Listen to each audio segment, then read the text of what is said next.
Dans le problème 14, on dispose de deux sphères métalliques qui sont en tout point semblables, sauf que la première porte une charge dont j'ignore la valeur, donc je vais l'appeler Q. Et la deuxième, je sais qu'elle est neutre, elle a 0 coulomb. On place ensemble, on colle une sur l'autre ces deux sphères. On nous avait indiqué dans le problème que ce sont des sphères métalliques. Donc, comme ces deux conducteurs, la charge qu'il y avait sur la première sphère va se répartir également entre les deux sphères. Ce qui fait que maintenant, la charge 1, c'est Q initial, celui que j'avais tout à l'heure, mais divisé par 2, puisque les deux sphères se sont partagées la charge. Et Q2, donc c'est le restant, c'est Q sur 2 aussi. Alors, j'éloigne à nouveau les sphères et ici, on nous dit que lorsque je les place à 15 mm une de l'autre, la force ressentie, c'est 40 newtons. Donc, à partir de là, je vais utiliser l'équation de la loi de Coulomb.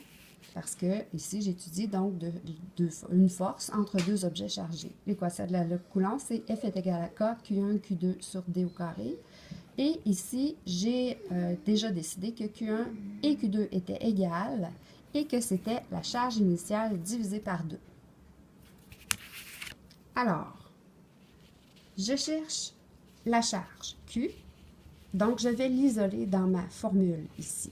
Je me débarrasse du D carré en le multipliant avec FE. Et je me débarrasse du K en le divisant de ce côté-ci. Il me reste Q1 fois Q2. Q1, c'est Q sur 2. Q2, c'est Q sur 2. Alors, je n'ai pas fini d'isoler. Là, maintenant, je vais multiplier ces deux choses-là ensemble. Ça va me donner Q carré. Et je multiplie les deux ensemble, ça va me donner 4. Pour continuer d'isoler, je vais me débarrasser du 4. Je vais l'envoyer de l'autre côté. Alors, je vais avoir 4 FE D carré sur K. Et j'ai tout ça égal à Q au carré, mais je veux Q. Alors, je vais prendre la racine carrée des deux côtés, comme ceci. Donc, c'est la formule pour trouver la valeur de Q. Il me reste à substituer les valeurs dans cette équation. Alors, lorsque je vais substituer les valeurs, ça va me donner ceci. Q est égal à la racine de 4 fois la force. On a dit que la force tout à l'heure, c'était 40 newtons.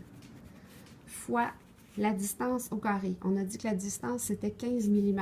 Alors, je vais le mettre en mètres, 0,15 mètres. Et je dois mettre ceci au carré. Et je divise tout ça par la constante de Coulomb, 9 par 10 à la 9 newton mètre carré par Coulomb carré.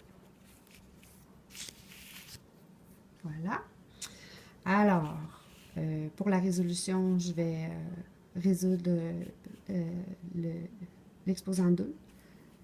Alors, ça va me donner Q est égal à racine de 4 fois 40 newton fois